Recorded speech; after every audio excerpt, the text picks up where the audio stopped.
Good morning class. Today we are discussing about atoms and molecules. पिछले class में हम लोगों ने डिस्कस किया था व्हाट इज़ मॉलिक्यूल्स, और मॉलिक्यूल्स में हमने देखा था कि डिफरेंट टाइप्स के मॉलिक्यूल्स, जैसे molecules of a compound, molecules of an element हम लोगों ने डिस्कशन किया था. इसके बाद एलिमेंटल मास और मॉलिक्यूलर मास दोनों ने कैलकुलेट करने को सीखा था.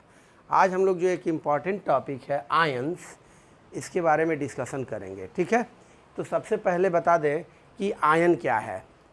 ठीक है, तो आयन क्या है अगर कोई पूछे तो ऐसा हम लोग कह सकते हैं कि आयन इज़ एन एटम और अ ग्रुप ऑफ एटम्स, मतलब मॉलिक्यूल्स. ठीक है, which has net electrical charge. Clear. तो सबसे पहले प्रश्न ये उठता है कि व्हाट इज इलेक्ट्रिकल चार्ज. तो electrical charge is of two types, either positive और नेगेटिव. ठीक है, तो जो भी एटम्स और group of atoms positive charge को कैरी करेगा उसको हम लोग क्या कहेंगे, कैटायन. और जो भी एटम्स और group of atoms negative charge को कैरी करेगा उसको हम लोग क्या कहेंगे, एनायंस. तो आइए आओ देखते हैं हम लोग. यानी कह सकते हैं कि आयन जो है वो टू टाइप्स का होता है. कितने तरह का, टू टाइप्स का. तो हम ऐसा लिख सकते हैं क्या, आयन, और इसको हम लोग दो क्लास में क्या कर सकते हैं जी, इसको क्लासीफाई कर सकते हैं. एक को कह सकते हैं क्या, पॉजिटिव आयन, और दूसरे को क्या कह सकते हैं, नेगेटिव आयन. क्या कह सकते हैं, नेगेटिव आयन. अब बता दें पॉजिटिव आयन, क्या कहते हैं इसको, पॉजिटिव आयन, है ना, और दूसरे को नेगेटिव आयन. पॉजिटिव आयन और नेगेटिव आयन हम देखते हैं कि द एटम्स और ग्रुप ऑफ एटम्स, इसमें लिखते हैं एटम्स और मॉलिक्यूल्स, एटम्स और molecules that carry positive charge is called, क्या कहते हैं इसको, कैटायन. क्या कहते हैं, कैटायन. बोलो क्या कहते हैं, कैटायन. एग्जाम्पल बता दो. जैसे देखो Na+, ये एटम है ना, और एटम पर आयन है नहीं, कौन सा आयन है, पॉजिटिव आयन है. तो ये कैटायन होगा ना. जैसे मैं कहूँ Ca2+, नहीं, तो इस पर कितना पॉजिटिव आयन है. ठीक है, जैसे मैं कहूँ NH4+, तो देखो ये ग्रुप ऑफ एटम्स है, तो ये मॉलिक्यूल्स पर आयन है ना, ये मॉलिक्यूल्स पर आयन है. तो हम कह सकते हैं क्या, कि ये सभी क्या हैं, कैटायन है. और अब हम आते हैं नेगेटिव आयन में. तो हम लिख सकते हैं एटम और मॉलिक्यूल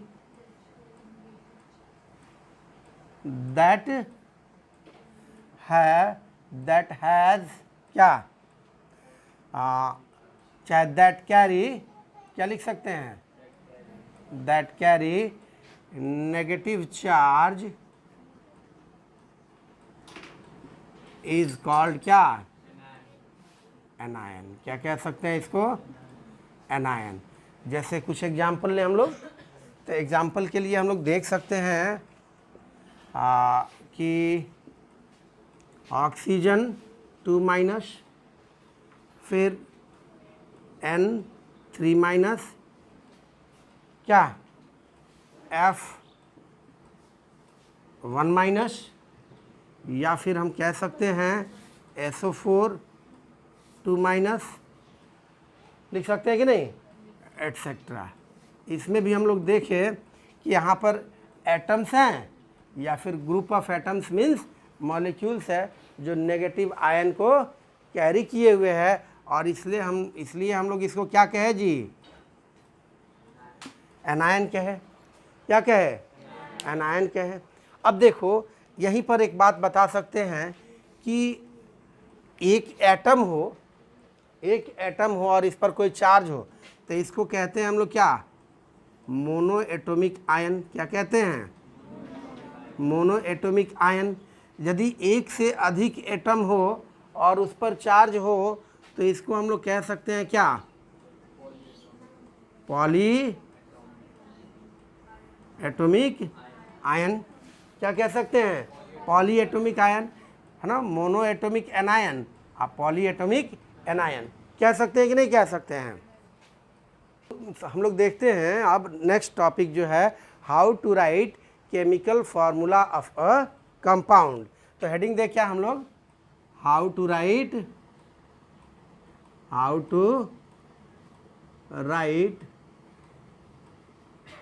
केमिकल फार्मूला ऑफ अ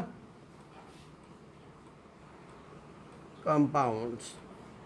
कैसे किसी कंपाउंड का हम लोग केमिकल फार्मूला लिखते हैं। नहीं, इसके लिए जो बेसिक कॉन्सेप्ट है, सबसे पहले जैसे हम लोग कह सकते हैं वैलेंसी कॉन्सेप्ट, उसको क्या कह सकते हैं, वैलेंसी कॉन्सेप्ट, उसको समझना ज़रूरी है। मैं इसको इरेज कर देता हूँ और फिर बताता हूँ वैलेंसी कॉन्सेप्ट के बारे में। जैसे मैं कहूँ कि किसी एलिमेंट का यदि हमें वैलेंसी जानना हो तो उसको क्या कहेंगे, वैलेंसी ऑफ एटम। देखो, जैसे valency of an element, valency of an element और एटम। देखो, तो जैसे मैं कहूँ हाइड्रोजन की वैलेंसी, तो हाइड्रोजन की वैलेंसी जो, तो हम पहले किसी एलिमेंट या एटम की वैलेंसी को यदि मुझे जानना हो तो हम कैसे जानेंगे, तो हम कह सकते हैं कि combining capacity.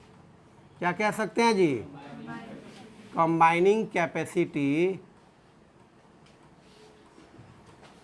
Of an atom is called क्या, is called valency of an atom. ठीक है, अब प्रश्न ये उठता है कि what is combining capacity, what is combining capacity. तो just you can say that the combining capacity is the tendency of an element or is the tendency of an atom to loss or gain electron. Why atom loss or gain electron? तो हम कह सकते हैं कि atom loss or gain electron to complete their octet or duplet in case of helium.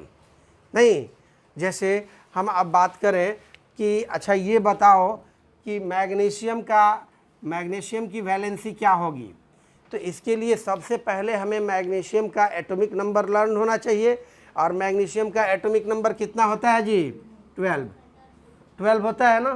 तो magnesium का atomic number 12 होता है, और यदि हम इसका KLM सेल में इलेक्ट्रॉनिक कन्फिग्रेशन लिखना चाहें तो हम पहले सिखाए हुए हैं, इलेक्ट्रॉनिक कन्फिग्रेशन क्या हो जाएगा जी, 282। इलेक्ट्रॉनिक कन्फिग्रेशन का मतलब इलेक्ट्रॉन्स को डिफरेंट ग्रुप्स में और सब ग्रुप में क्या करना, कन्फिगर करना।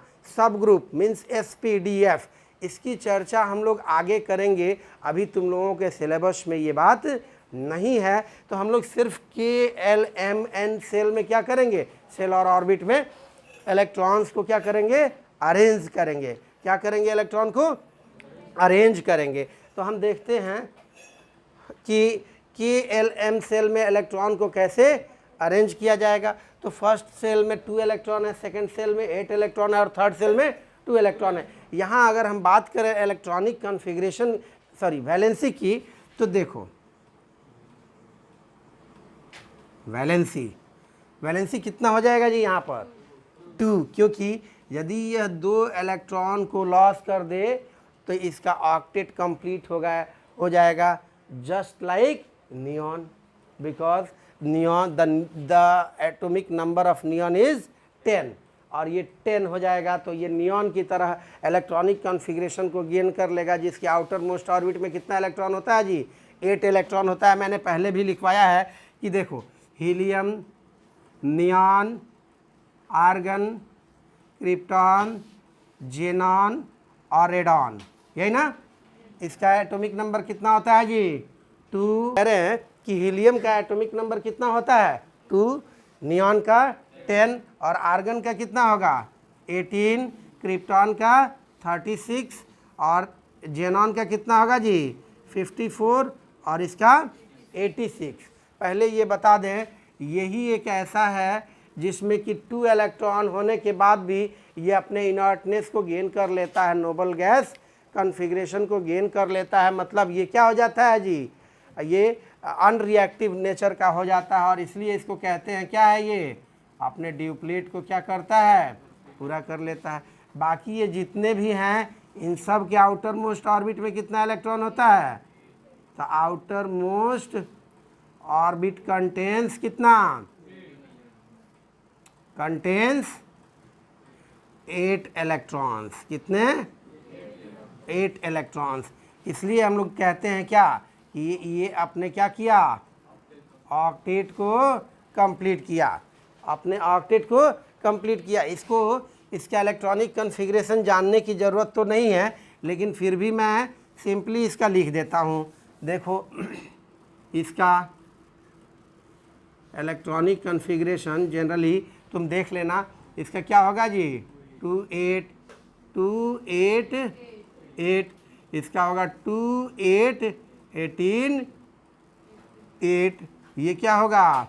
2 8 18 36 और कितना होगा जी? 8। काउंटिंग करो तो 8 + 2 10, 10 + 8 18, 18 2 जा 36 और 36 कितना होगा जी?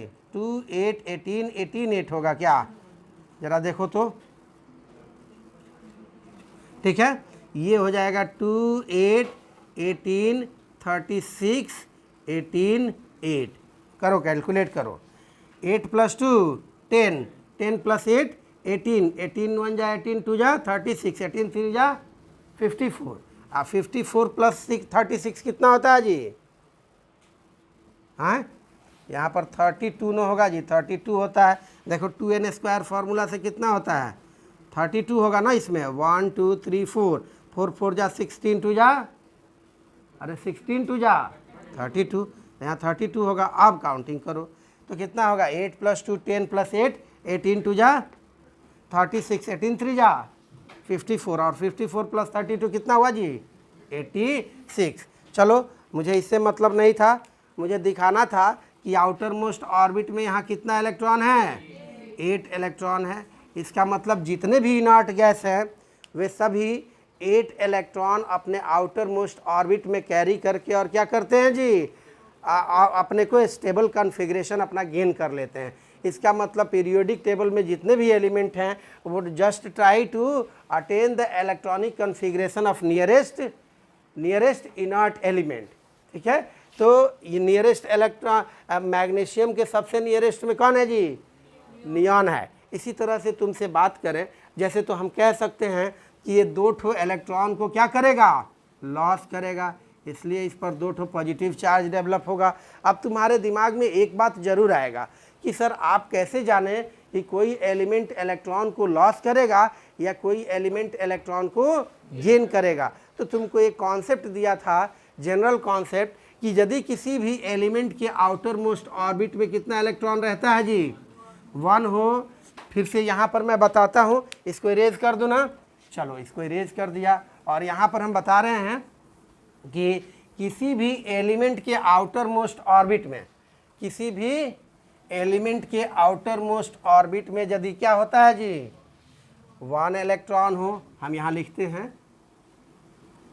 आउटर मोस्ट ऑर्बिट कंटेन्स, ठीक है क्या? 1 इलेक्ट्रॉन, कितना जी? 1 इलेक्ट्रॉन, 2 इलेक्ट्रॉन और 3 इलेक्ट्रॉन्स। बात समझ रहे हो? 1 इलेक्ट्रॉन हो, 2 इलेक्ट्रॉन हो और 3 इलेक्ट्रॉन हो। तुमको बता देते हैं ऑलवेज लॉस इलेक्ट्रॉन। क्या? ऑलवेज लॉस इलेक्ट्रॉन, ये हमेशा इलेक्ट्रॉन को क्या करेंगे जी, लॉस करेंगे। एंड फॉर्म, और जब लॉस करेंगे, किसी के पास धन होगा तभी तो लॉस करेगा, मतलब खर्च करेगा, और जब खर्च करेगा तो धन होगा, धन होगा तो धनवान कहलाएगा। यानी इस पर एंड फॉर्म क्या, धन आयन, पॉजिटिव चार्ज या आयन, पॉजिटिव चार्ज या आयन, बात समझ रहे हो। पॉजिटिव चार्ज का फॉर्मेशन करेगा। यदि एक इलेक्ट्रॉन को लॉस करता है तो +1, 2 इलेक्ट्रॉन को लॉस करता है तो +2, और 3 इलेक्ट्रॉन को लॉस करता है तो +3 आयन का क्या करेगा, फॉर्मेशन करेगा। बात समझ में आई। तो ये हो गया पॉजिटिव आयन। लेकिन कोई एलिमेंट के, किसी एलिमेंट के आउटर मोस्ट ऑर्बिट में यदि 5 इलेक्ट्रॉन हो, कितना हो, 5 इलेक्ट्रॉन हो, 6 इलेक्ट्रॉन हो, या फिर 7 इलेक्ट्रॉन हो, ठीक है, कितना कितना हो जी, आउटर मोस्ट ऑर्बिट, ये पहला वाला बात हुआ, ये दूसरा वाला। यदि किसी एलिमेंट के आउटर मोस्ट ऑर्बिट में कितना इलेक्ट्रॉन हो, 5 इलेक्ट्रॉन हो, 6 इलेक्ट्रॉन हो, या 7 इलेक्ट्रॉन हो, तो ये क्या करेगा, हमेशा इलेक्ट्रॉन को गेन करेगा। तो हम लिख सकते हैं ऑलवेज क्या, गेन इलेक्ट्रॉन, और एंड फॉर्म क्या, एंड फॉर्म्स नेगेटिव चार्ज और आयंस, ठीक है। जैसे किसी भी एलिमेंट के आउटर मोस्ट ऑर्बिट में 5 इलेक्ट्रॉन हो तो ये क्या होगा जी, 5 - 8, वैलेंसी क्या होगी, -3। तुम क्वेश्चन पूछ सकते हो सर 8 में से क्यों माइनस किया, तो कोई भी एलिमेंट अपने आउटर मोस्ट ऑर्बिट में क्या करता है जी, 8 इलेक्ट्रॉन को गेन करना चाहता है। क्यों, क्योंकि वो नियरेस्ट इनर्ट गैस एलिमेंट की तरह अपना इलेक्ट्रॉनिक कॉन्फ़िगरेशन अटेन करना चाहता है। तो 8 इलेक्ट्रॉन को कंप्लीट करने के लिए 5 में कितना और दिया जाएगा, तो 8 हो जाएगा, 3 तो दिया जाएगा, मतलब ये लेगा तो कोई कर्ज लेगा तो नेगेटिव होगा, और नेगेटिव होगा तो इस पर कौन सा चार्ज डेवलप हो जाएगा जी, नेगेटिव चार्ज। कोई किसी एलिमेंट के आउटर मोस्ट ऑर्बिट में 6 इलेक्ट्रॉन हो तो उसको 8 अटेन करने के लिए कितना और चाहिए, किसी भी एलिमेंट के आउटर मोस्ट ऑर्बिट में यदि 7 इलेक्ट्रॉन हो तो उसको 8 गेन करने के लिए कितना चाहिए जी, 1 और इलेक्ट्रॉन चाहिए। तो यानी कह सकते हैं यूनि नेगेटिव, डाई नेगेटिव और ट्राई नेगेटिव चार्ज का क्या करता है जी, फॉर्मेशन करता है, ठीक है। तो आते हैं जरा यहाँ पर हम, अब तो हम लोग आसानी से निकाल सकते हैं ना।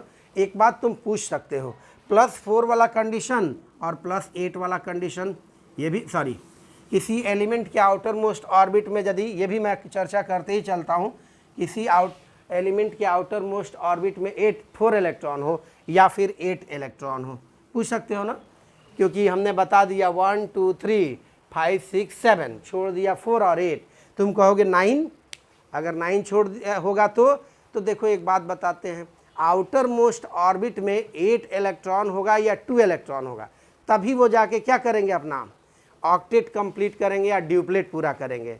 तो 8 इलेक्ट्रॉन को पूरा करने के लिए क्या करना होगा, 8 इलेक्ट्रॉन ही अधिकतम रह सकता है। अगर कोई एलिमेंट अपने आउटर मोस्ट ऑर्बिट को क्या करता है, इनर्ट गैस एलिमेंट की तरह इलेक्ट्रॉनिक कॉन्फ़िगरेशन को गेन करना चाहता है, तो उस एलिमेंट के आउटर मोस्ट ऑर्बिट में 8 इलेक्ट्रॉन्स ही होंगे और नहीं तो 2 इलेक्ट्रॉन्स होंगे। तो तुमको 4 जब होगा तो क्या करोगे, तो 4 के केस में देखो बराबरी का बात आ जा रहा है, कितना चाहिए जी, इसको पूरा करने के लिए कितना चाहिए, 8 पूरा करने के लिए 4 चाहिए ना। तो ये 4 चाहिए पूरा करने के लिए, तो हम कह सकते हैं +-4, मतलब ये शेयर भी कर सकता है, ये लॉस भी कर सकता है और गेन भी कर सकता है। तो just sharing of electrons takes place here, ठीक है। यहाँ पर क्या होगा, इलेक्ट्रॉन की शेयरिंग होगी। तो यदि किसी एलिमेंट के आउटर मोस्ट ऑर्बिट में 4 इलेक्ट्रॉन हो तो उसकी वैलेंसी क्या होगी, +-4 होगी। किसी एलिमेंट के आउटर मोस्ट ऑर्बिट में यदि 8 इलेक्ट्रॉन हो तो क्या होगी वैलेंसी जी, तो तुम ही बताओ, 8 में से 8 माइनस करोगे तो कितना वैलेंसी होगा, 0। तो इसलिए तो ये इनर्ट गैस होता है, मतलब इस पर कोई चार्ज नहीं होता है, तो इसकी वैलेंसी क्या होगी, 0 होगी। तो मुझे उम्मीद है तुम्हारा कन्फ्यूजन दूर हुआ। नेक्स्ट यहाँ पर हम लोग देखते हैं, अब बात करते हैं आप किसी भी एलिमेंट के इलेक्ट्रॉनिक कॉन्फ़िगरेशन को लिख के और आसानी से उसका हम लोग क्या बता सकते हैं जी, वैलेंसी बता सकते हैं। एक बात बताएं तुमको, हर जगह इलेक्ट्रॉनिक कॉन्फ़िगरेशन लिख के और वैलेंसी निकालोगे तो टाइम टेकिंग होगा, इसलिए कम से कम 1 से लेके और 20 तक के एलिमेंट का एटॉमिक नंबर, उसका इलेक्ट्रॉनिक कॉन्फ़िगरेशन और उसकी वैलेंसी लर्न कर लो। मैं ये नहीं कहता हूँ कि रट्टा लगाओ, लेकिन देखो एक बात तुमको बता देता हूँ कि जब तुम समझ के और बार बार प्रैक्टिस में नहीं रखते हो, उसको लर्न रखने की कैपेसिटी नहीं रखते हो, तो तुम कहीं भी जाओगे, जैसे एग्ज़ाम देने के लिए ही जाओगे, तो एग्ज़ाम तुम्हारा जब तुम क्वेश्चन को सॉल्व करोगे तो टाइम टेकिंग होगा। और आज का एग्ज़ाम जो है सिर्फ तुम्हारे कॉन्सेप्ट से नहीं चलेगा, तुम्हारी इंटेलिजेंसी का भी टेस्ट है, तुम्हारी आईक्यू टेस्ट है, तुम कितना उसको याद रखते हो, तुम कितना उसको माइंड में रखते हो। अब कहीं वैलेंसी निकालने के लिए वैलेंसी का यूज करना है डायरेक्ट, और तुम वहाँ लगे उसका एटॉमिक नंबर लिखने, उसका इलेक्ट्रॉनिक कॉन्फ़िगरेशन लिखने, फिर वैलेंसी लिखने, फिर उसके बाद उस एटम पर वैलेंसी दिए, तो ये ज़्यादा टाइम टेकिंग होगा और तुमको टाइम मैनेजमेंट भी करना है। तो इसलिए वैलेंसी को जनरली 1 से लेकर 20 तक का लर्न कर लेना चाहिए। और लर्न करके तुमको एक और बात इसमें बताते चलें कि कोई पूछ दे ये जो एलिमेंट है जिसकी वैलेंसी 1, 2 और 3 होगी, तो वो पॉजिटिव चार्ज का फॉर्मेशन करेंगे, मीन्स इलेक्ट्रॉन को क्या करेंगे जी, लॉस करेंगे। और जो इलेक्ट्रॉन को लॉस करेंगे वो क्या है, वे मेटल हैं। क्या है जी, मेटल है। तो मेटल की प्रॉपर्टी क्या जी होती है, इलेक्ट्रॉन को लॉस करने की, यानी ये कैसे एलिमेंट है जी, मेटालिक एलिमेंट है। कैसे एलिमेंट हैं, मेटालिक एलिमेंट है। ये इलेक्ट्रॉन को क्या करते हैं, लॉस करते हैं। तो जो इलेक्ट्रॉन को गेन करेंगे उसको क्या कहेंगे जी, नॉन मेटल। क्या कहेंगे, नॉन मेटल कहेंगे। सीखते चलो, नॉन मेटल्स कहेंगे, या फिर इसको कह सकते हैं क्या जी, नॉन मेटेलिक एलिमेंट कह सकते हैं। बताओ क्या कह सकते हैं, नॉन मेटेलिक एलिमेंट्स कह सकते हैं। तुमको एक बात बताते चले कि धीरे धीरे हम लोगों को शब्दों का भंडार बनाना चाहिए, धीरे धीरे कॉन्सेप्ट को डेवलप करना चाहिए, लिमिटेशन में नहीं रहना चाहिए, कुछ आगे बढ़ के भी हमें जानने की कोशिश करनी चाहिए। अब तुमको ये बता दें, ये मेटल है, और मेटल जब भी ऑक्सीजन के साथ रिएक्ट करेगा क्या बनाता है जी, मेटल ऑक्साइड बनाता है। मेटल ऑक्साइड जनरली क्या होता है जी, बेसिक नेचर का होता है, और जब उसको हम लोग वाटर में डिजॉल्व करते हैं तो क्या बना देता है, बेस बना देता है। आई बात समझ में। एक छोटा सा एग्जांपल तुमको हम दे दें, जैसे तुमको बात किया जाए यदि फर्स्ट ग्रुप एलिमेंट को, तो अभी तो हम लोग पीरियोडिक टेबल जब आएगा 10th क्लास में तो पढ़ेंगे कि फर्स्ट ग्रुप में एलिमेंट है helium, lithium, sodium, potassium, rubidium और सीजियम। इसके इस जितने भी ये एलिमेंट है ये फर्स्ट ग्रुप एलिमेंट है, और इनकी वैलेंसी क्या होती है जी, +1 होती है। क्या होती है, +1 होती है। रट जाओ सीधे एकदम, इसकी वैलेंसी क्या होती है, +1 होती है। इलेक्ट्रॉनिक कॉन्फ़िगरेशन लिख के देखना है तो देख लो, तुम्हारे पास कॉन्सेप्ट भी है और तुमको याद भी है। अब इससे बेटर क्या हो सकता है।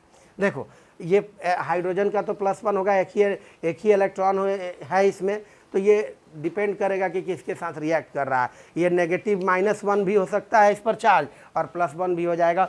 +1 हो जाएगा तो इसमें कोई इलेक्ट्रॉन नहीं है, फिर भी स्टेबल है। -1 हो जाएगा तो ये इलेक्ट्रॉन ले लेगा, हीलियम की तरह हो जाएगा, फिर भी स्टेबल है। जब लिथियम की बात करते हैं तो 2 और 1, क्योंकि इसका एटॉमिक नंबर 3 होता है, तो 2 और 1, तब भी इसकी वैलेंसी कितनी होगी, 1। 281 वैलेंसी कितनी होगी, +1। 2881 वैलेंसी कितनी होगी, +1। ये सीजियम जो है मोस्ट रिएक्टिव एलिमेंट है, इसलिए नेचर में इंडिपेंडेंटली नहीं पाया जाता है। रुबिडियम, सीजियम है ना, सीजियम नहीं, सीजियम के बाद भी एक एलिमेंट है फ्रांसियम। मैं फ्रांसियम की चर्चा कर रहा हूँ। फ्रांसियम जो है मोस्ट इलेक्ट्रोनेगेटिव एलिमेंट, मतलब सॉरी, ये हाईली रिएक्टिव एलिमेंट है, ठीक है, इसके चलते ये नेचर में फ्री स्टेट में नहीं पाया जाता है। तो इसमें जितने भी एलिमेंट है सबकी वैलेंसी क्या होगी, +1। अब तुमको बात करें बेरिलियम, मैग्नीशियम, कैल्शियम, स्ट्रॉन्सियम और बेरियम, ये सेकेंड ग्रुप एलिमेंट है। क्या है जी, सेकेंड ग्रुप एलिमेंट है। सीधे याद कर लो, इसकी वैलेंसी क्या होगी, बदल नहीं सकती है, इतनी होगी, +2। कितनी होगी, +2। अब देखो बोरान और क्या जी, एल्यूमिनियम, गैलियम, इंडियम और थैलियम, यही ना है। इसकी वैलेंसी क्या होगी? +3 होगी। कितनी होगी? +3 होगी। मैंने तुमको बताया था 1 2 3 और 1 2 3 का बता दिया। अब इसके बाद कुछ नहीं है। हाँ, 9th तक में तुम्हारा इतने में काम चल जाएगा। इतने में भी क्या जी, 9th और 10th दोनों में तुमसे कह रहे हैं hydrogen, lithium, sodium, potassium, beryllium, magnesium, calcium और बोरान, एल्यूमिनियम, इतने एलिमेंट की वैलेंसी याद रखो। 9th और 10th तुम्हारा क्या हो जाएगा जी? बेहतरीन पार लग जाएगा। बाकी 11 में जब जाएंगे, 12 में जब जाएंगे, थोड़ा और कॉन्सेप्ट लेंगे, थोड़ी और बात जानेंगे, ठीक है, कॉन्सेप्ट में और डेप्थ होता जाएगा। बात समझ में आ रही है? तो ये तुम याद कर सकते हो। देखो, इसको हम लोग कहते हैं अल्कली मेटल। बोलो क्या कहते हैं? याद रखोगे क्या? बहुत काम आएगा याद रखोगे तो। इसको हम लोग क्या कहते हैं? फर्स्ट ग्रुप एलिमेंट को बताओ तो जरा, क्या कहते हैं? फिर से बोलो। और अल्कली मेटल को यदि हम वाटर में डिजॉल्व कर देते हैं तो ये वाटर के साथ रिएक्ट करके क्या बना देता है जी? बेस बना देता है। बहुत बढ़िया बात है, याद रहेगा ये तुमको। जैसे ही इसको वाटर में डिजॉल्व करेंगे डायरेक्ट क्या हो जाएगा ये? क्योंकि हाईली रिएक्टिव इन नेचर होता है, हाईली इलेक्ट्रोपॉजिटिव होता है, ये सबसे ज़्यादा इलेक्ट्रोपॉजिटिव होता है। एक ही इलेक्ट्रॉन होता है, ये इजिली इलेक्ट्रॉन को लॉस कर देता है, तो ये इलेक्ट्रोपॉजिटिव एलिमेंट है। दूसरा, इसको कहते हैं अल्कलाइन अर्थ मेटल। बोलो क्या कहते हैं बेटा? इसको कहते हैं अल्कलाइन, बोलो तो जरा, अल्कलाइन अर्थ मेटल। फिर बोलो, अल्कलाइन अर्थ मेटल है ये। क्या है जी? Alkaline earth metal. ये जब ऑक्सीजन के, ये इससे थोड़ा कम रिएक्टिव होता है। तुमको एक बात बताते चले कि जैसे ही हम लोग लेफ्ट से राइट में जाते हैं, लेफ्ट से राइट में जाते हैं, इलेक्ट्रोपॉजिटिव कैरेक्टर डिक्रीज करता है। क्या होता है? इलेक्ट्रोपॉजिटिव कैरेक्टर डिक्रीज करता है। इसका मतलब इलेक्ट्रोनेगेटिव कैरेक्टर इंक्रीज करेगा। तो इलेक्ट्रोपॉजिटिव कैरेक्टर डिक्रीज करने का मतलब क्या हुआ? Tendency to loss electron decreases. Electron के लॉस करने की टेंडेंसी क्या होगी जी? डिक्रीज होगी। तो इलेक्ट्रॉन को गेन करने की टेंडेंसी क्या होगी? इंक्रीज करेगी। तो इधर से हम जा रहे हैं किधर? इस साइड में। तो इलेक्ट्रॉन लॉस करने की टेंडेंसी थोड़ी सी कम हुई, फिर भी इलेक्ट्रॉन को तो लॉस करेगा। तो ये जब इसको पहले ऑक्सीजन से रिएक्ट कराते हैं, किससे कराते हैं बोलो? ऑक्सीजन से। जब इसको ऑक्सीजन से रिएक्ट कराते हैं तो क्या बनाता है? मेटेलिक ऑक्साइड बनाता है। जैसे मैं कहूँ तो मैग्नीशियम का रिएक्शन कराएंगे यदि हम ऑक्सीजन से, तुमको एक आध एग्जाम्पल देते चलते हैं, शायद तुमको ज़्यादा क्लियर होगा। नोट कर लिया है तुम लोग? चलो इसको एग्जाम्पल देते हैं, एक थोड़ा सा कुछ हटके तुम लोगों को बताते चलते हैं, फिर हम लोग चलेंगे वहाँ पर और तुमको बता दें कि ये मैग्नीशियम, जैसे तुमको बताए हम सोडियम को, चाहे पोटेशियम को ले लो, तो पोटेशियम को जैसे तुम वाटर में डिजॉल्व करोगे, किसमें? वाटर में डिजॉल्व करोगे, लिक्विड में, तो ये क्या बना देगा? KOH बना देगा। और देख रहे हो OH है, तो ये क्या है जी? बेस है। ये क्या है? बेस है। और बी तुमको बताए हुए हैं BRB। BRB का मतलब क्या हुआ जी? Base turns red litmus into blue. Red litmus paper को किसमें कन्वर्ट कर देता है? ब्लू में। एक इसका एग्जांपल दे दिया है, किसका एग्जांपल देखो। अब मैग्नीशियम को सबसे पहले हम क्या कराएंगे जी? तो ऑक्सीजन के साथ रिएक्ट कराएंगे। किसके साथ? तो बना देगा MgO। इधर बैलेंस कर लेंगे 2 लगा के हीट एंड ट्रायल मेथड से। अब मैग्नीशियम ऑक्साइड को लेंगे और इसको क्या करेंगे जी? इसको H2O में डिजॉल्व कर देंगे। H2O में डिजॉल्व करेंगे तो क्या बना देगा ये? MgOH का होल ट्वाइस। इसको क्या कहते हैं बता सकता है कोई? मैग्नीशियम, बोलो, हाइड्रोक्साइड। क्या कहेंगे? मैग्नीशियम हाइड्रोक्साइड कहेंगे, जो कि कैसा होगा? बेस होगा। और जब ये बना था तो ये बेस नहीं होगा, लेकिन बेसिक इन नेचर। जैसे ही फेवरेबल कंडीशन होगा, ये बेसिक नेचर का सब्सटेंस बेस में कन्वर्ट हो जाएगा। तो तुमको हमने वैलेंसी की कुछ कॉन्सेप्ट बताई और उससे रिलेटेड कुछ इम्पॉर्टेंट जो बातें समझ में आई वो बताया आप तुमको, ठीक है। इसको आगे हम लोग डिटेल में क्या करेंगे? डिस्कशन करेंगे। इसका आगे डिटेल डिस्कशन करना है 10th क्लास में इसका, लेकिन ये सामने आया तो मैंने सोचा कि थोड़ा सा शुरुआत दे देनी चाहिए ताकि आगे तुमको ये समझ में आए कि कैसे क्या हुआ, है ना। अब देखो मैग्नीशियम की वैलेंसी कितनी हुई जी? 2। एलिमेंट है, एलिमेंट की वैलेंसी 2 हुई, तो इसको हम लोग कह सकते हैं डायावैलेंट, कह सकते हैं ना, डाईवैलेंट हैं। देखो जैसे तुमको हम कहें सोडियम की बात करें, सोडियम, तो सोडियम को भी तुम आसानी से कह सकते हो कि इसका एटॉमिक नंबर 1 होता है, और सॉरी 11 होता है, और इसका इलेक्ट्रॉनिक कन्फिग्रेशन होगा 281, इसलिए इसकी वैलेंसी क्या होगी बता सकते हो, है ना, 1 होगी, 1 कितनी होगी, 1। इसको +1 कह सकते हैं, नहीं कहोगे तो भी पहले नोन है 1, है ना, 1 मीन्स +1 ही, है ना। जैसे हम एल्यूमिनियम की तुमसे बात करें, एल्यूमिनियम, ठीक है, तो एल्यूमिनियम का क्या होगा बेटा बताओ, 283, और तुमसे बात करें बताओ वैलेंसी की, तो वैलेंसी तुम बता सकते हो क्या, +3। इसका मतलब है ये एल्यूमिनियम की वैलेंसी कितनी होगी, +3। 1 2 3 तुम देख लिए, 1 से लेकर 20 तक वैलेंसी तुम लोग क्या करोगे, कैलकुलेट करोगे। मैंने पहले इलेक्ट्रॉनिक कन्फिग्रेशन लिखना तुम लोग को बता दिया है, ठीक है। अगर किसी को कोई डाउट हो तो वो क्या करेगा जी, पूछ लेगा, क्या करेगा, पूछ लेगा। यदि तुमसे अगर बात करें हम एलिमेंट में एक और कोई ले लेते हैं नेगेटिव के लिए, तो तुम देखो यहाँ पर क्लोरीन की बात करते हैं हम लोग, क्लोरीन का कितना होता है जी, 17 होता है, 17 होता है ना। तो हम इसका इलेक्ट्रॉनिक कन्फिग्रेशन लिखते हैं 287, और इसलिए वैलेंसी क्या लिख सकते हैं, 7 - 8 बराबर कितना हो जाएगा, -1। यदि तुमसे हम बात करें ऑक्सीजन की, तो ऑक्सीजन का तुमको पता है कितना होता है जी, 8, और इसका इलेक्ट्रॉनिक कन्फिग्रेशन होता है 26, इसलिए इसकी वैलेंसी हम लोग लिख सकते हैं क्या, बताओ बताओ क्या लिख सकते हैं, -2 लिख सकते हैं कि नहीं, हैं।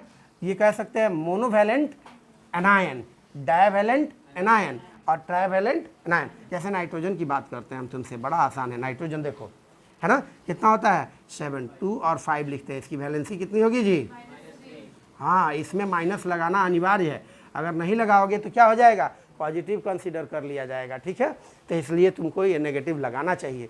तो तुमको मैंने बताया कि एलिमेंट की वैलेंसी को कैसे कैलकुलेट किया जाएगा, ठीक है। हम तुमको फिर कह रहे हैं लर्न कर लेना ज़्यादा बेटर होगा, क्या कर लेना, लर्न कर लेना ज़्यादा बेटर होगा तुमको कंपाउंड का फॉर्मूला लिखने में, क्योंकि उसमें तब तुम इजीली क्या कर सकते हो, बहुत तेज़ी के साथ किसी भी कंपाउंड का फॉर्मूला लिख सकते हो। मैं तुमको सिखाऊंगा तो, ठीक है, कैसे अब ज़रा मैं बताता हूँ। अच्छा, एक और बात बता दे, वैलेंसी ऑफ एलिमेंट और एटम का बता दिया हमने, एक और बात बताते हैं। देखो, अगर तुम्हें कहे कि किसी की हम जैसे valency of cation, valency of cation, cation की वैलेंसी बताओ, तो सिंपल है, बड़ी सिंपल है, ठीक है। कैटायन पर जितना चार्ज होगा, कैटायन मतलब क्या, ऐसा एलिमेंट और ग्रुप ऑफ एलिमेंट, ऐसा एटम और ग्रुप ऑफ एटम्स कह सकते हैं, मतलब ऐसा एलिमेंट और मॉलिक्यूल्स जिस पर पॉजिटिव चार्ज हो, उसको क्या कहेंगे, बोलो तो कैटायन कहेंगे, क्या कहेंगे, कैटायन कहेंगे। और जितना उस पर चार्ज होगा वही उसकी वैलेंसी होगी, जितना उस पर चार्ज होगा वही उसकी वैलेंसी होगी। तो कैटायन जरा देखो तो हम लिख सकते हैं क्या कि क्या लिख सकते हैं जी, the number of positive charge present on क्या, cation, the number of positive charge present on cation is called क्या,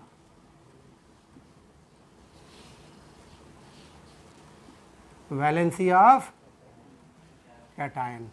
जरा एक एग्जाम्पल तुमको देते हैं, मुझे बताओ कितनी होगी वैलेंसी जी, कोई बता सकता है, हैं, इसकी वैलेंसी कितनी होगी, +1, वेरी गुड।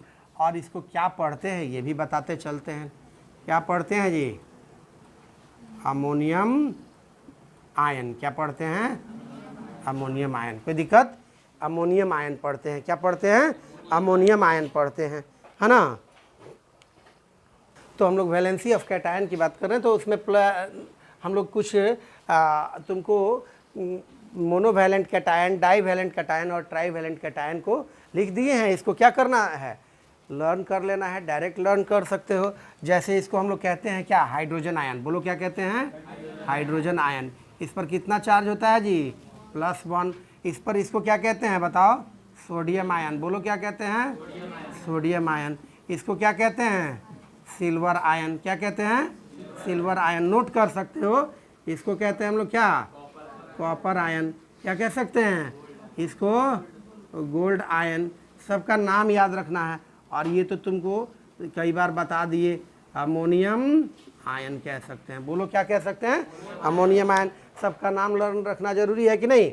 इसको हम लोग क्या कहते हैं जी, मैग्नीशियम आयन, क्या कह सकते हैं, मैग्नीशियम आयन।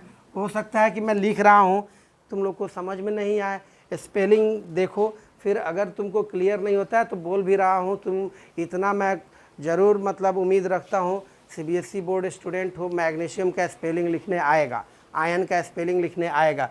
बाकी तुम अगर घर में वीडियोस देखो तो उसको जूम करके और देख सकते हो, ठीक है, कि क्या लिखा हुआ है। बात समझ में आ रही है। इसको क्या कहते हैं, कैल्शियम आयन, क्या कह सकते हैं, कैल्शियम आयन। इसको बोलो क्या कह सकते हैं बाबू, बेरियम आयन, क्या कह सकते हैं, बेरियम आयन। इसको क्या कह सकते हैं, कॉपर आयन कह सकते हैं। इसको क्या कह सकते हैं जी, फेरस आयन, क्या कह सकते हैं, फेरस आयन, ठीक है। इसको क्या कह सकते हैं, जिंक आयन कह सकते हैं।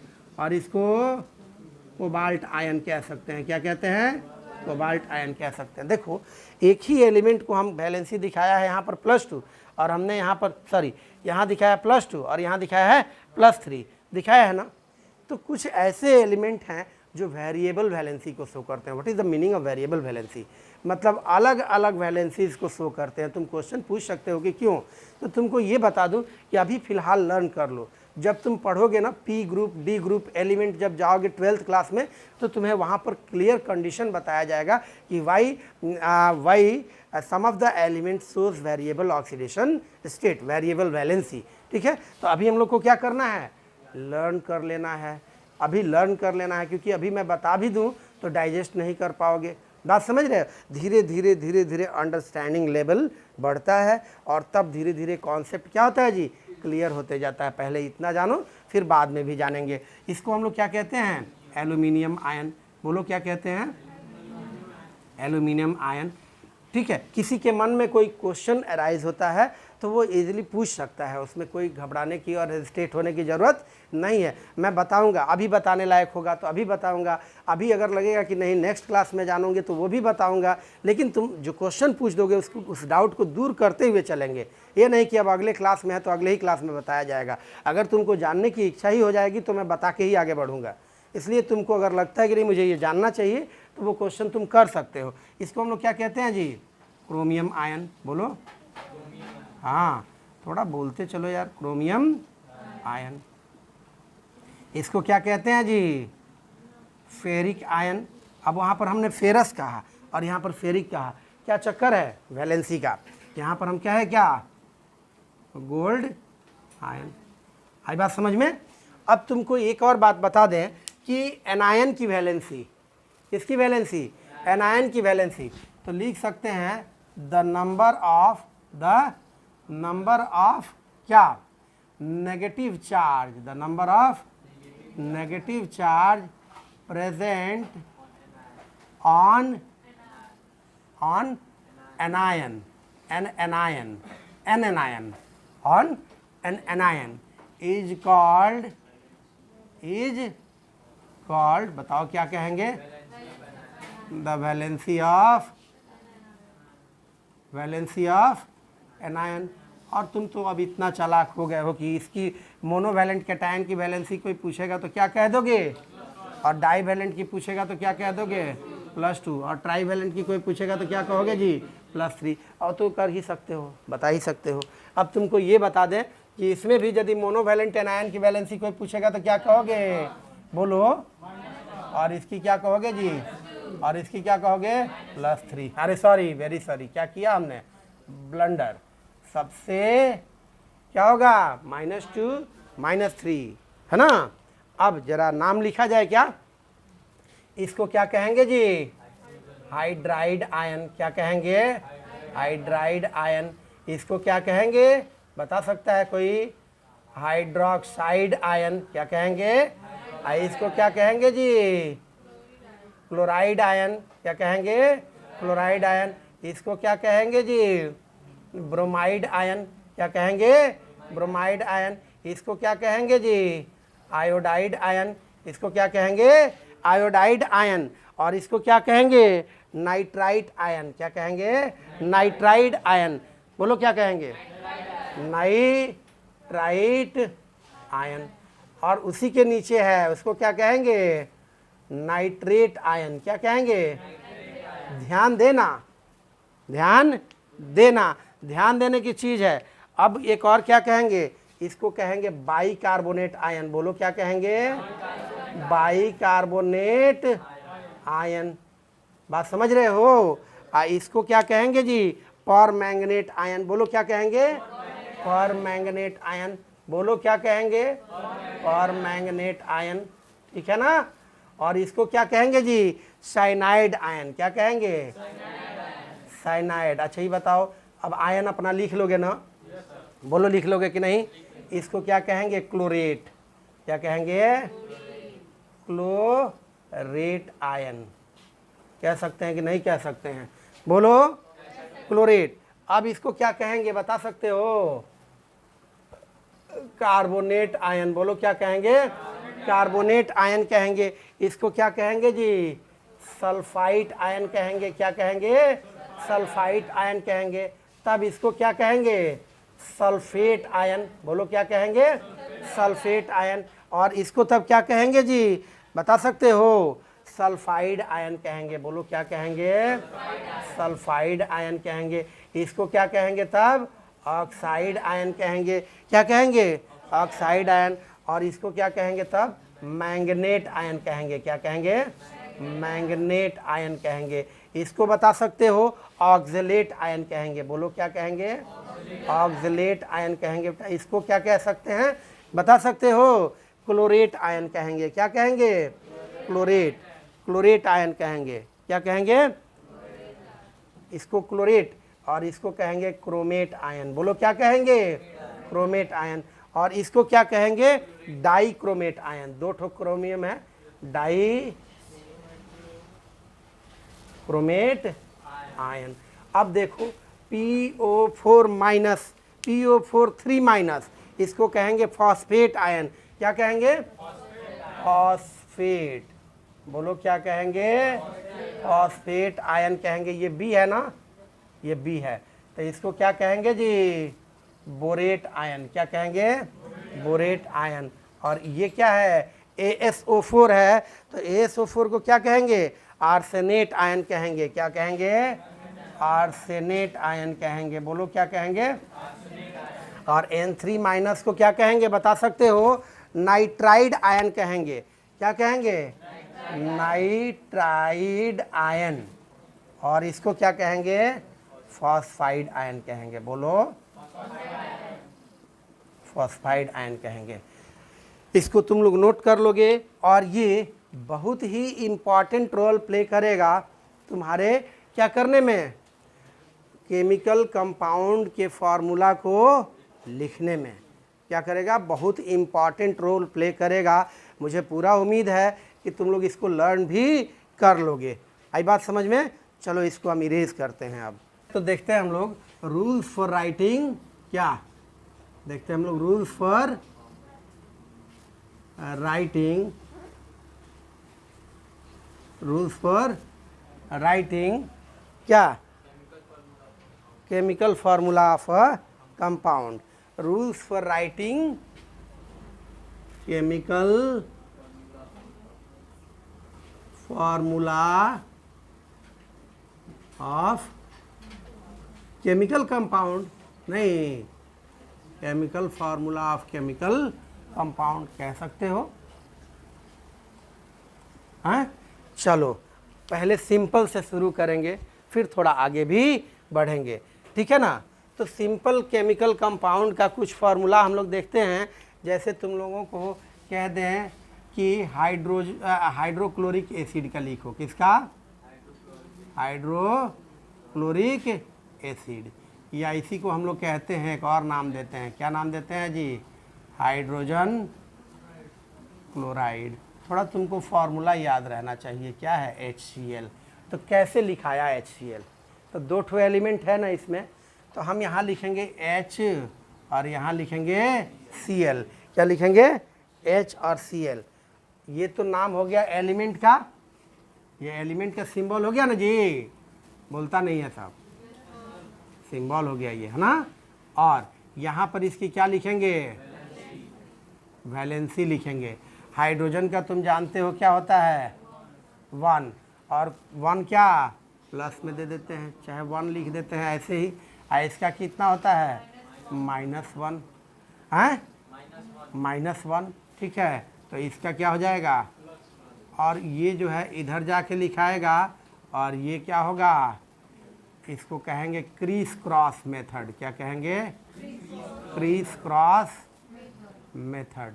मतलब इसकी वैलेंसी को इस साइड शिफ्ट कर देते हैं और इसकी इधर, और तब हम लिखते हैं H1 और Cl1, लेकिन 1 लिखा जाता है जी, हाँ तो लिख देते हैं, इसका तो नोन होता है HCl। आई समझ में बात कि नहीं आई समझ में। जैसे तुमको हम H2O का लिख के दिखाना चाहते हैं, किसका, H2O का लिख के दिखाना चाहते हैं, तो इसका लिख लोगे।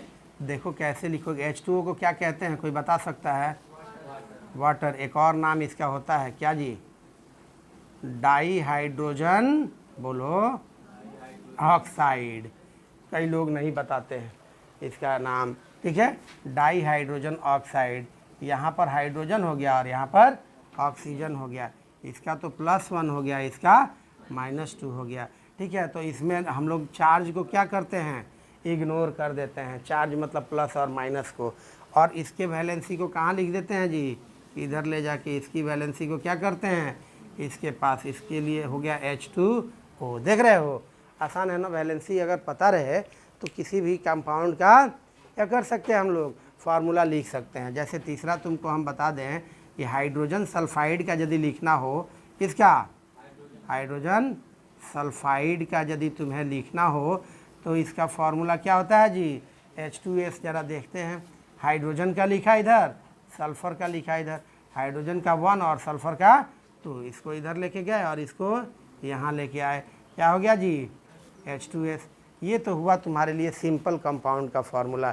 ज़रा हम एक आयनिक कंपाउंड का फार्मूला भी तुमको लिख के दिखाना चाहते हैं। जैसे बात करें NaCl, इसको क्या कहते हैं जी, सोडियम क्लोराइड। तुम बहुत आसानी से इसका बता सकते हो, सोडियम का, और यहाँ क्या लिखेंगे, क्लोरीन। इसकी वैलेंसी कितनी होती है, +1, इसकी -1।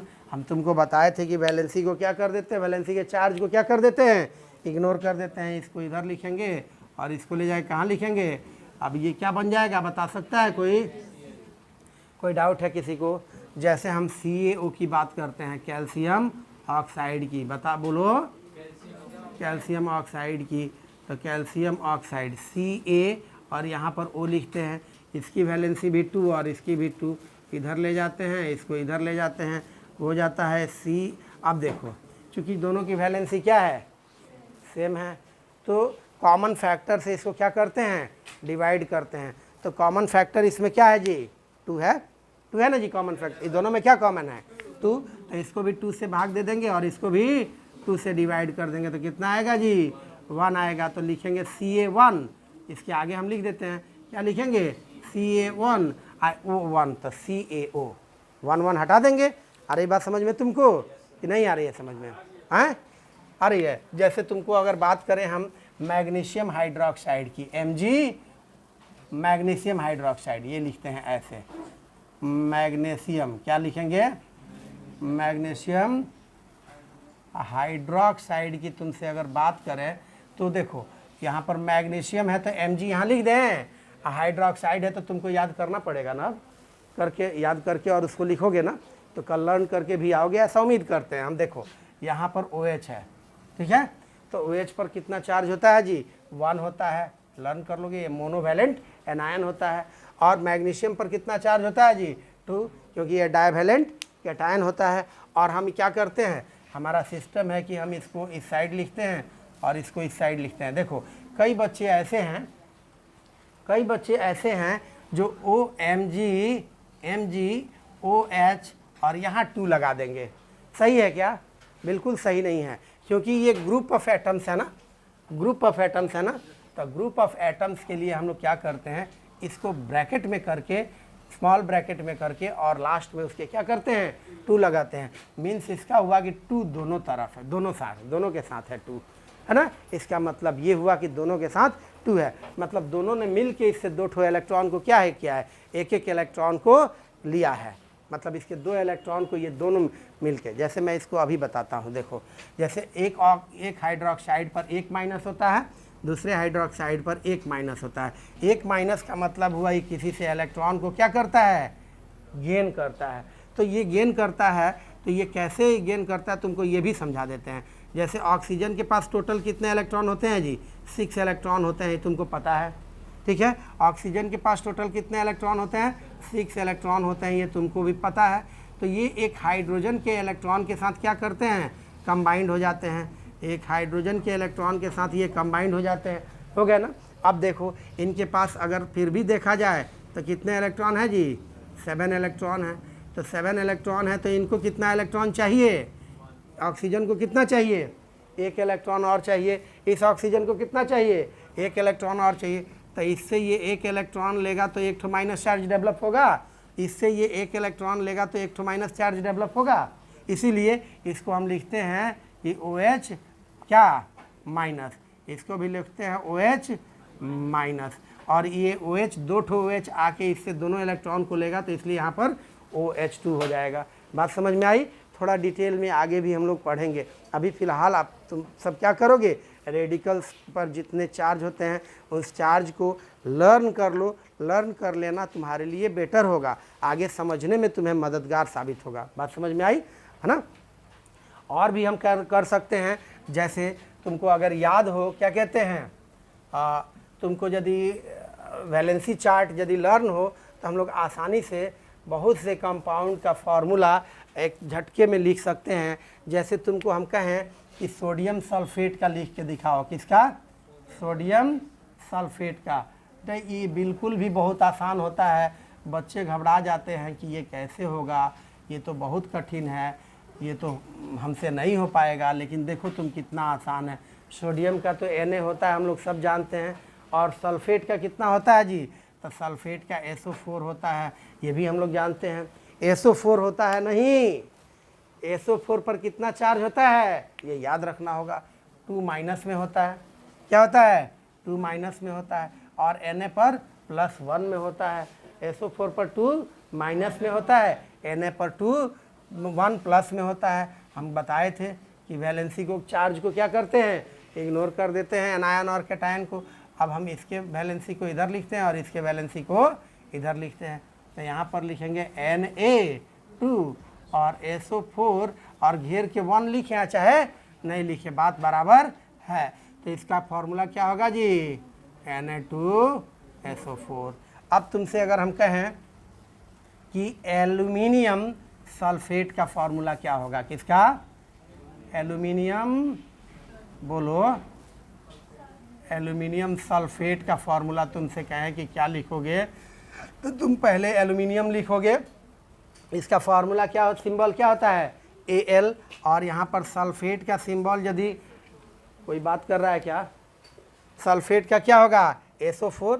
अब यहाँ पर एल्यूमिनियम का +3 होता है जानते हो, और सल्फेट का -2 होता है। तो ये माइनस और प्लस को हम लोग इग्नोर कर दें तो 2 इधर चला आएगा और 3 इधर चला जाएगा। ज़रा देखते हैं, तो Al2 हो जाएगा। और बताया था जब ग्रुप ऑफ एटम्स हो तो ब्रैकेट लगा के और तब क्या करते हैं जी हम लोग, तो उसके वैलेंसी को लिखते हैं, है ना। तो Al2SO4, इसको हम लोग कहेंगे एल्यूमिनियम सल्फेट। अगर तुमसे कहें अमोनियम सल्फेट के बारे में बताओ, लिखो इसका formula, ammonium sulphate, ammonium sulphate. तो अमोनियम सल्फेट, अमोनियम आयन का तुमको बताए थे क्या होता है जी, NH4 होता है ना। और सल्फेट का क्या होता है जी, SO4। और दोनों की वैलेंसी की चर्चा हमने करी है टेबल में। पहला इसका होगा +1 और इसका होगा -2, होगा ना। तो हम लोग माइनस और प्लस को क्या कर देते हैं, इग्नोर करें, तो इसका इधर लिखेंगे और इसका इधर लिखेंगे। ज़रा देखो NH4, तो इसको ब्रैकेट में लिखेंगे ना 2 को, और SO4 1 लिखें, ब्रैकेट दे के ना लिखें, अमोनियम सल्फेट। तो हो गया ना। अब ये हमको उम्मीद है पूरा कि तुमको क्या करोगे, किसी भी कंपाउंड का फार्मूला क्रिस क्रॉस मेथड से, वैलेंसी के हेल्प से तुम लिख सकते हो इजीली। और मैं कल तुम लोगों से 20 फार्मूला, ठीक है, कितने, कम से कम 20 फार्मूला को लिख के ले आने के लिए कह रहे हैं लिख के ले आओगे, हम देखेंगे, है ना। 20 फार्मूलाज को कलेक्ट करना, उसको क्रिस क्रॉस मेथड से उसकी वैलेंसी को शो करना और क्या करोगे, लिखोगे। आई बात समझ में? समझ में आएगी बात? अब नेक्स्ट जो है वो टॉपिक है how to calculate molecular mass of a compound. How to calculate molecular mass of a compound, तो तुम लोग को पहले भी बताए हुए हैं, है ना। How to calculate molecular mass of a compound. Simple है, कुछ बता देते हैं। देखो, जब किसी कंपाउंड के किसी मॉलिक्यूल्स के किसी मॉलिक्यूल में कंपाउंड और एलिमेंट दोनों आ जाएगा तो लिख देते हैं मॉलिक्यूल्स, ठीक है, मॉलिक्यूल। देखो, किसी भी मॉलिक्यूल के, है ना, मॉलिक्यूलर मास को यदि ग्राम में रिप्रेजेंट कर देंगे तो उसको क्या कहेंगे, ग्राम मॉलिक्यूलर मास, ठीक है। तो लिख देते हैं when molecular mass is represented in gram, it is called क्या, ग्राम मोलिकुलर मास, यही ना जी, ग्राम मोलिकुलर मास निकालना बता देते हैं। जैसे देखो, तुमको कहें कि H2 का मोलिकुलर मास निकालो, तो H2 का मोलिकुलर मास, हाइड्रोजन के ठो है जी, इसमें 2 ठो हाइड्रोजन है, किसी को 1 दिखाई दे रहा है। कितने हाइड्रोजन है, 2 ठो हाइड्रोजन है। एक हाइड्रोजन का एटॉमिक मास कितना होता है, और दूसरे हाइड्रोजन का भी तब क्या होगा, 1, और इसको ग्राम में रिप्रेजेंट कर दें तो 2 ग्राम क्या हो जाएगा, 2 ग्राम। इसका मोलिकुलर मास कितना हो जाएगा, 2 ग्राम। तुमसे यदि हम कहें कि ऑक्सीजन का बताओ तो तुम इजीली क्या कर सकते हो, इसमें 2 ठो ऑक्सीजन है, एक ऑक्सीजन का कितना होता है 16, और 2 ठो ऑक्सीजन का 2 से मल्टीप्लाई कर दोगे तो कितना हो जाएगा 32। अगर ग्राम में रिप्रेजेंट करोगे तो ये ग्राम एटॉमिक मास हो जाएगा, सॉरी ग्राम मोलिकुलर मास हो जाएगा। किसी जैसे तुमसे हम कहें कि HCl का बताओ, तो HCl में कितने एटम हैं, 2 ठो एटम है, डिफरेंट टाइप के एटम है, तो हाइड्रोजन का 1 लिखोगे और डिफरेंट टाइप के एटम होंगे तो दोनों के एटॉमिक मास को क्या करोगे, ऐड कर दोगे। इसका होता है 35.5, तो ये हो जाएगा 36.5, और ये अगर ग्राम में रिप्रेजेंट करोगे तो ग्राम मोलिकुलर मास हो जाएगा। तुमको यदि हम कहते हैं कि H2SO4 का बताओ, तो H2SO4 का भी तुम आसानी से बता सकते हो। क्या करोगे, हाइड्रोजन का 1 होता है, 2 ठो हाइड्रोजन है तो 2 से गुना कर दोगे, प्लस सल्फर का 32 होता है ना, प्लस ऑक्सीजन का 16 होता है तो 16, और 4 ऑक्सीजन है तो 4 से मल्टीप्लाई कर दोगे, इसको ग्राम में रिप्रेजेंट करोगे तो ग्राम मोलिकुलर मास कहलाएगा। यदि तुमको यहाँ पर देखो 32 + 2 34 और 64 16 4 जा 40 64 + 34 कितना हो जाएगा 98, मेरे समझ से 98 ग्राम। एक बार तुम लोग देख लेना, ठीक है ना, ये बात समझ गए, आई बात समझ में। तो हम तुमको मोलिकुलर मास निकालना बता दिए। मैं कल उम्मीद करता हूँ फिर तुम 40 कंपाउंड को खोज के लिखोगे मॉलिक्यूल को, और 40 मॉलिक्यूल्स का मोलिकुलर मास भी कैलकुलेट करके आप लोग क्या करेंगे, ले आएंगे। अब हम चर्चा करते हैं किसकी, मोल की। किसकी चर्चा करेंगे हम लोग, मोल। बोलो किसकी चर्चा करेंगे, मोल। बताते नहीं हो, बोलो मोल। ये बहुत इम्पॉर्टेंट क्या है, बहुत इम्पॉर्टेंट टर्म है ये। क्या है, मोल है। क्या है जी, मोल है। बोलो क्या है, मोल है। बोलो मोल है। टॉपिक क्या है, मोल। तो कह सकते हैं ना कि मोल इज अ क्या, काउंटिंग नंबर। क्या कह सकते हो, mole is a counting number. Simple ये डेफिनेशन है। कई तरह का डेफिनेशन आते रहता है, उसका अपना मीनिंग हो सकता है, लेकिन सिंपल क्या है, मोल क्या है जी, काउंटिंग नंबर है। तुमसे बोले हैं डजन, तो तुम क्या बोलोगे, बोलो। तुमसे बोले डजन, डजन मीन्स क्या हुआ जी, अरे दर्जन। दर्जन समझा, हिंदी में समझा, दर्जन क्या, 12। हम कहें डजन तो तुम क्या कहोगे, 12। हम कहें, जब कहेंगे डजन तो तुम क्या कहोगे, 12। इसी तरह से जब हम कहेंगे मोल तो तुम क्या कहोगे, काउंटिंग नंबर नहीं, वो डजन भी काउंटिंग नंबर है, लेकिन उसका वैल्यू होता है कितना, 12। इसी तरह से मोल भी क्या है जी, काउंटिंग नंबर है, और इसका वैल्यू क्या होता है, तो 6.022 इंटू 10⁻23। अब हम कहेंगे 1 डजन तो तुम कहोगे 12, हम कहेंगे 2 डजन तो तुम कहोगे 12 इंटू 2, हम कहेंगे 3 डजन तुम कहोगे 12 इंटू 3, हम कहेंगे 2.5 डजन तुम कहोगे 12 इंटू 2.5। इसी तरह से हम कहेंगे 1 मोल तो तुम कहोगे 6.022 इंटू 10⁻23, हम कहेंगे 2 मोल तुम कहोगे 6.022 इंटू 10⁻23 इंटू 2, हम कहेंगे 1.5 मोल तुम कहोगे 6.022 इंटू 10⁻23 इंटू 1.5। अब हम कहेंगे 1 डजन मॉस्किटो तो तुम क्या कहोगे, 12 मॉस्किटो। क्या कहोगे, 12 मॉस्किटो। बोलो, हम कहोगे ना। हम कहेंगे 1 डजन बनाना तो तुम क्या कहोगे, 12 बनाना। हम कहेंगे 1 डजन एलिफेंट तुम क्या कहोगे, 12 एलिफेंट। इसी तरह से हम कहेंगे 1 डजन 1 मोल एटम तो तुम क्या कहोगे, जैसे मैंने कहा 1 मोल सोडियम एटम। क्या कहें, 1 मोल सोडियम एटम। अब नाम रख देते हैं, जैसे हमने कहा 1 मोल कोई वस्तु तो तुम कहोगे 12 ठो कोई वस्तु, 12 ठो कोई वस्तु। हम कहेंगे 1 मोल कोई सामान तो तुम कहोगे 6.022 इंटू 10⁻23 कोई सामान।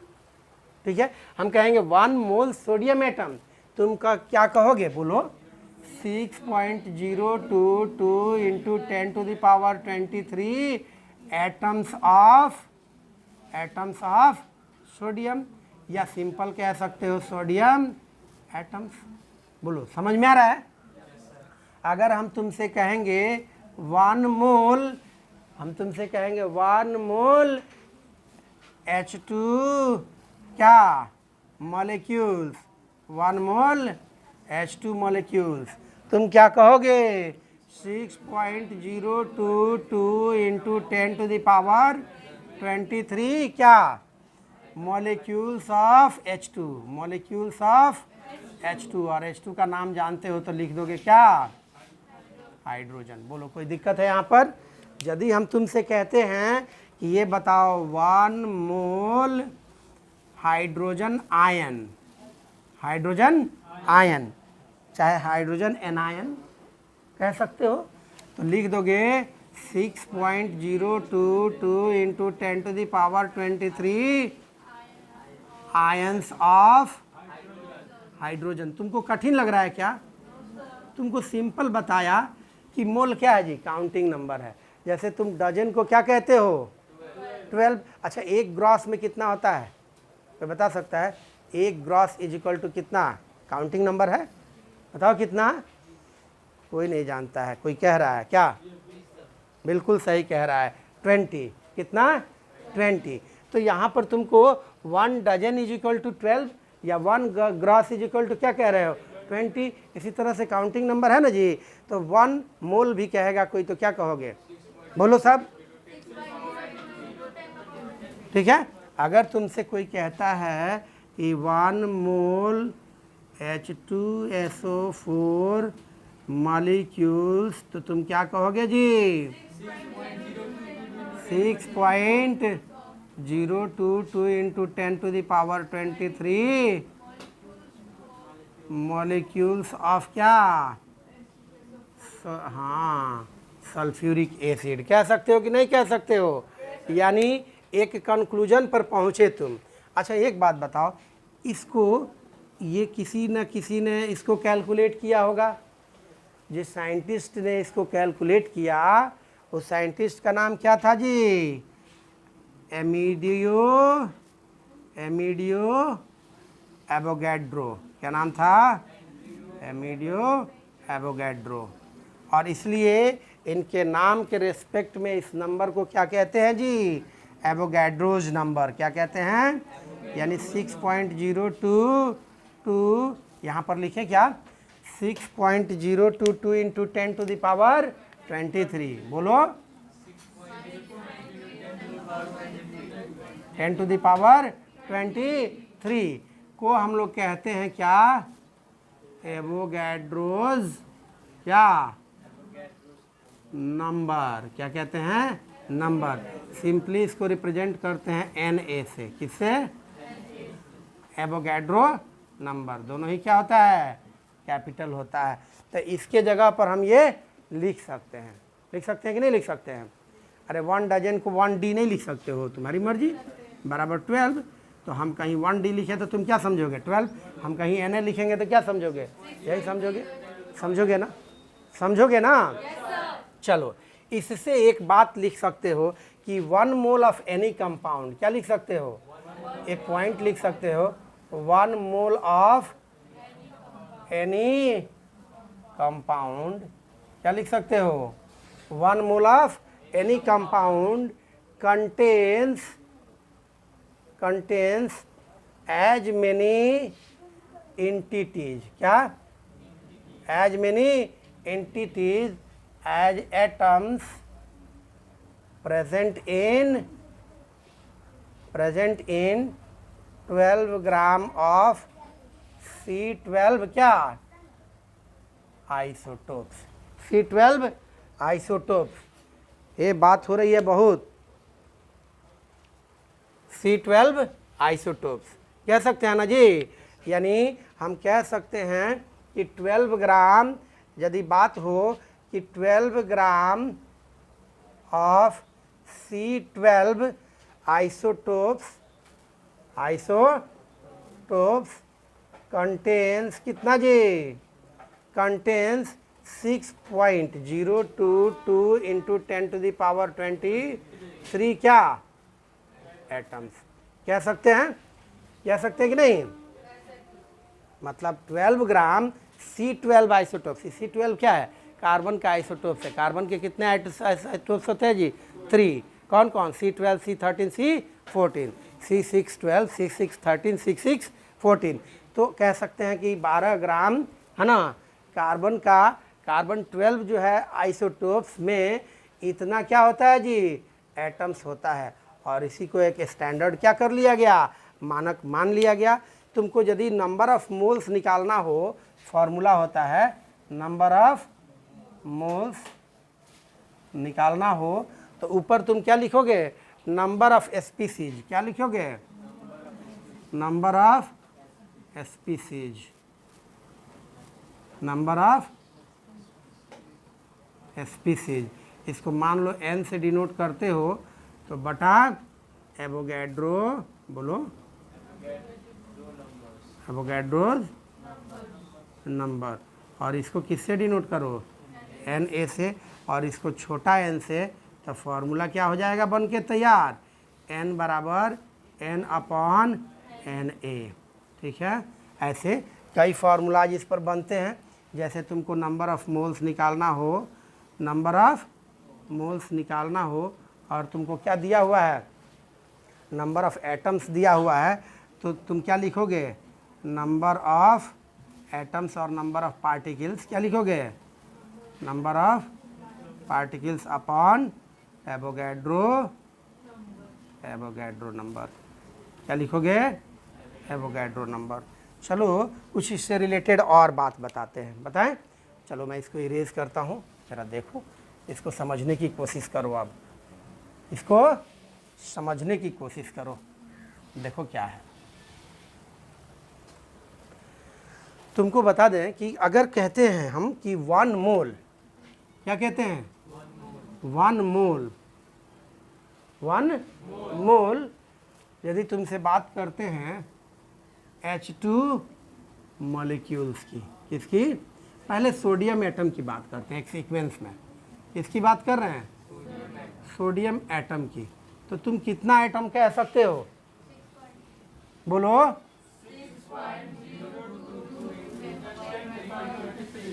एटम्स ऑफ Na कह सकते हो ना। चलो इसके इक्वल में मैं छोड़ रहा हूँ, ठीक है, ठीक है ना जी, क्या नहीं बोल रहे हो। अगर तुमसे हम कहते हैं 1 मोल, बात करें तुमसे H2O मॉलिक्यूल्स की, तो तुम क्या कहोगे?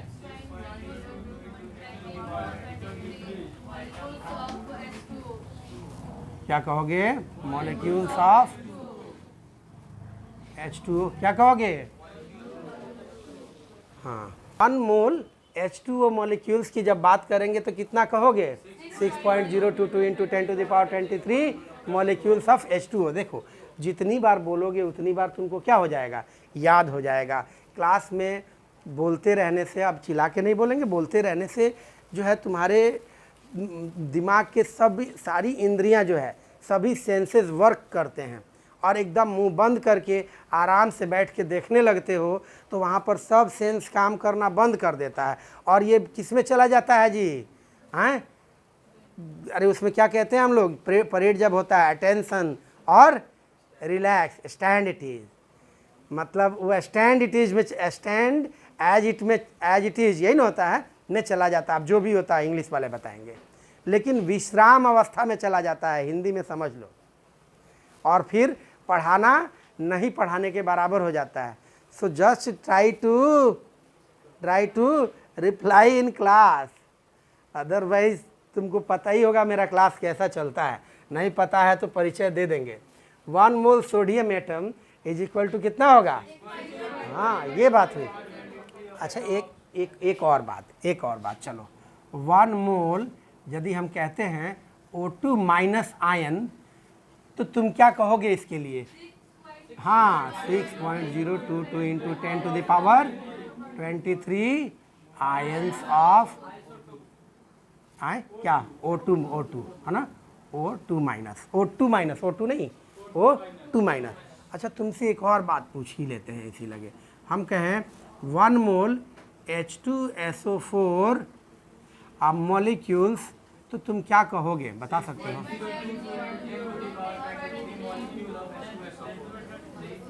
यही ना कहोगे? सॉरी, मॉलिक्यूल्स ना जी, मॉलिक्यूल्स ऑफ